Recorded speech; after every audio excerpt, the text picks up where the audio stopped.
to The Fitterist Show with your host, Christopher Allen, where we explore the art of mind and body conditioning. The global fitness tracker and wearable market continues to grow at a robust pace and shows no sign of slowing down. Consumers are able to learn much more about their fitness level and track their progress. Also driving growth is the lower cost of technology combined with people's greater interest in their overall health. We take a look at some of these growth trends and where the wearables market for fitness and technology is heading. Also, fit tech startup Tempo, makers of the Tempo home gym, recently closed a Series B funding round valuing the company at almost $250 million. Finally, the European Union will undertake a full 4-month deeper investigation of Google's planned acquisition of Fitbit. And we'll take a look at how that impacts the likelihood of this deal actually closing. So, let's dive in. The global fitness tracker market size was valued at about $30.4 billion in 2019 and is projected to reach almost $92 billion by 2027. That's a CAGR of about 15.2%. Pretty impressive. Fitness trackers overall have become really popular.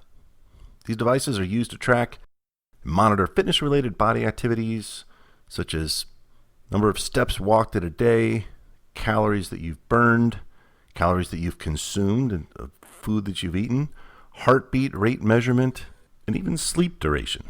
Tracking devices are wirelessly synced with a computer or a smartphone and are usually used in sports and fitness centers to monitor fitness and health-related parameters.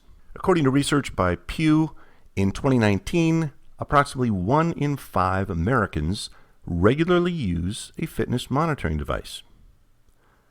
Though the integration of consumer-based wearable technologies into health research is still new, this field is progressing very rapidly. To integrate into wellness programs, different devices are making their way into clinical settings and are starting to be used to provide more objective data. Even globally, the market is growing at a substantial rate. A lot of this is due to an increase in the adoption of these fitness trackers and health monitoring devices among young people. They want to know how their body is performing. I'll actually include a couple of graphs around the market size growth at www.fitterist.com/073 for episode 73, if you want to take a more in-depth look at some of this. But this fitness monitoring market also has a high market value because of its high adoption.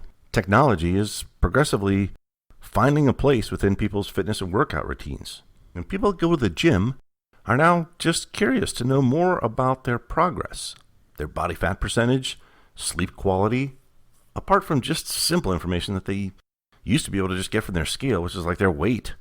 Thus, technology is just changing from the perspective, the customer demand, and the companies providing these fitness wearables and trackers. So what are some of the key market drivers of this growth? Well, the first one is just growing awareness related to health and fitness that fuels the demand. This awareness to stay healthy and fit, to monitor fitness activities, is just anticipating the growth of the market. These tracking products have come a long way from back in their infancy when they were just basically a pedometer to now they're a much smarter device, again, tracking sleep patterns, heart rate, activity levels. You get the idea. A second thing that's propelling the market growth is increasing prevalence of health disorders. That's also propelling this growth of this market. Sedentary lifestyles, certainly in the United States, but even globally, are fueling things like obesity, lack of sleep, diabetes, coronary artery disease, and other diseases. Consequently, growing awareness around the prominence of a healthy lifestyle leads to an increased demand for fitness activities, which in turn leads to a stronger demand for fitness monitoring products. So you have a combination of the flexibility to work out with the objective metrics tracked on a regular basis. So while there are a lot of things that are propelling the market forward, one of the areas that is providing headwinds to the adoption is around safety and privacy of data. The data collected by these fitness monitoring devices is obviously very personal.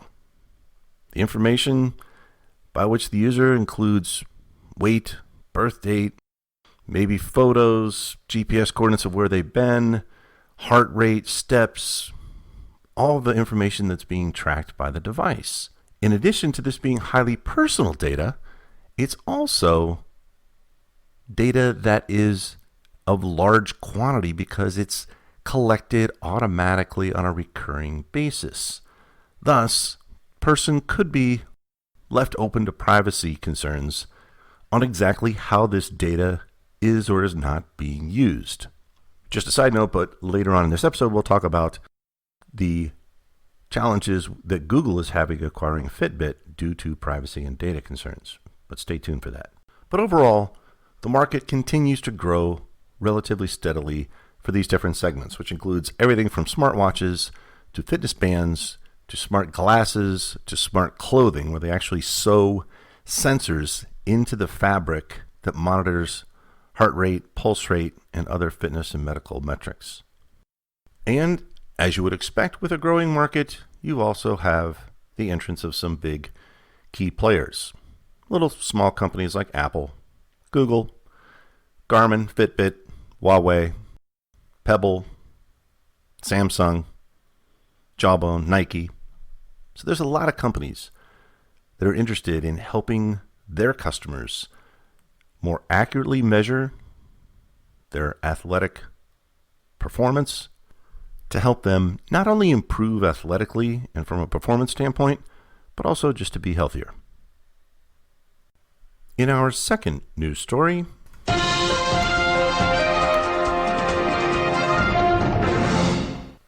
fitness technology and equipment maker Tempo, whose home workout systems retail for about $2,000, has seen its valuation hit $250 million amid a massive surge in interest as the pandemic has shut down many brick-and-mortar gyms. The San Francisco company raised about $60 million in venture funding that the firm plans to use to boost production to meet its surging demand as customers and customer fitness has relocated from gyms to inside people's homes. The company is touting its funding as the largest Series B of any smart fitness company to date. While probably technically true, it is technically true. The freestanding Tempo studio combines equipment, training guidance, and some social motivation, if you will, with 3D sensors and artificial intelligence built into its device. It's got a 42-inch HD touchscreen. Its interface analyzes motion, provides real-time rep counting and feedback on form, as well as weight recommendations during live classes led by their expert trainers. If you remember, we did a full review of the Tempo Home Gym in episode 53 of the Fitterist Show. I will put that link into the show notes as well if you want to check out the full review of the Tempo Home Gym. The funding round was led by Norwest Venture Partners and General Catalyst Partners, along with existing investors DCM, Bling Capital, Signal Fire, and Founders Fund, along with Y Combinator. In total, the company so far has raised about $77.5 million since it formed in 2015. Prior to this new funding, Tempo had raised a $17 million Series A round in February of 2020.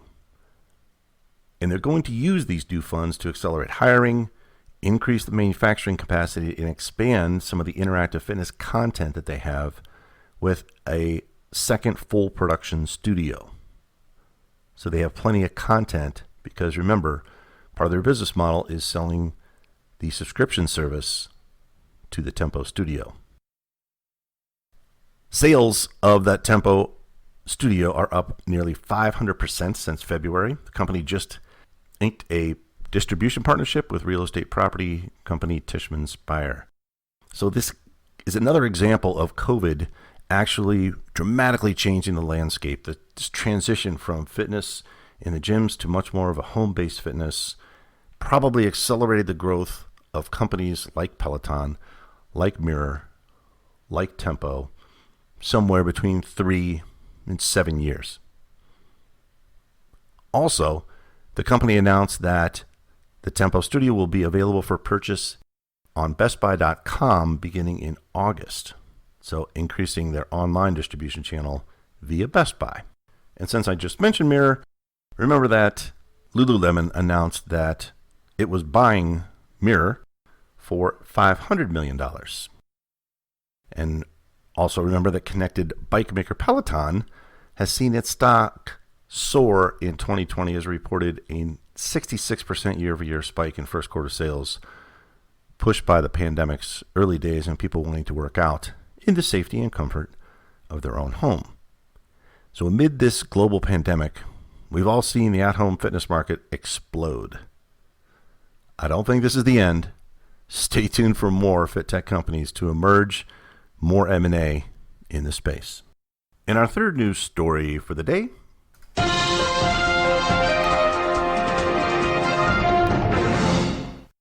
European Union regulators opened up an in-depth investigation on Tuesday, August 4th, into Google's plan to buy fitness tracking device maker Fitbit. The European Union's Executive Commission said it was concerned the deal would entrench the U.S. tech giant's position in the online ad market by increasing the already vast amount of data that Google already uses to personalize ads. Their investigation, spanning approximately 4 months, aims to ensure that control by Google over data collected through wearable devices like Fitbit, as a result of this particular transaction, does not dismantle or distort competition. Remember, Google agreed to buy Fitbit in November of 2019 for $2.1 billion. But some privacy, social justice, and consumer groups have called on authorities to block the deal, citing privacy and antitrust concerns that Google's going to use all of that data inappropriately. And the European Union said that the deal could expand Google's big data advantage and therefore raise barriers for rivals to match Google's online advertising services. Google, however, contends that, look, the deal is about devices, not data. They've been clear from the beginning that they won't use the Fitbit health and wellness data for Google ads. But the investigation adds more scrutiny to the transaction. And it also underscores the lead role that the European Union authorities have taken in global efforts to regulate the big technology companies. Over the last 5 years or so, Google has actually incurred about $10 billion in penalties for multiple antitrust cases involving its Android operating system in the European Union, its advertising business, and its shopping service. But critics say that these big fines, because Google's so massive, failed to really change how that tech giant behaved and have really called on regulators to take tougher and different courses of action. So now the European Union Commission has until December 9th to decide whether to block or approve or conditionally approve the deal. For its part, Google is trying to help by offering to put all information collected from wearable devices into a virtual data silo. But this solution wasn't enough to really satisfy the European Commission, which said that the proposal wouldn't cover all the data Google could access as a result of the acquisition. The regulators will now take a look into how Europe's digital healthcare sector would be affected by a Google acquisition of Fitbit, as well as whether the purchase would give the company, the ability to make it harder for wearable devices developed by rivals to work with its Android operating system. So Google could suggest maybe some more concessions to get the purchase cleared, but it's kind of hard to see what else Google would or could do to offset the current thinking. The European Union Commission is just worried that Google has or will have a new source of data which no other competitor has access to. Google's plan to acquire Fitbit was really kind of a bold plunge into the health and fitness technology sector for Google as it tries to become a little bit more of a force in consumer hardware, like they have started to do with its mobile phone Pixel line. Fitbit really was one of the pioneers in wearable fitness technology. They had devices that tracked activity, which is running, cycling, swimming, heart rate, sleep patterns.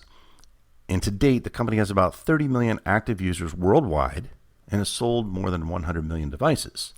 However, and this may be the irony of the whole situation, Apple, while this European Union Commission is debating whether Google should be allowed to acquire Fitbit, Apple is dominating the wearables market. They now account for 30% of the wristbands and watches sold. And if you look, and I'll post this in the show notes, but if you look at the top 5 companies, Xiaomi, Samsung, Huawei are 2, 3, and 4, and Fitbit holds 5th place with less than a 3% share of the wearables market. At some point, it might not even make sense for Google to continue to pursue the acquisition. Fitbit continues to flounder and fall to a lower and lower market share. We'll check back in December to see where the deeper probe lands and where or if the transaction of Fitbit by Google lands with the European Union Commission. Stay tuned. That's it for this week. We'll see you next week.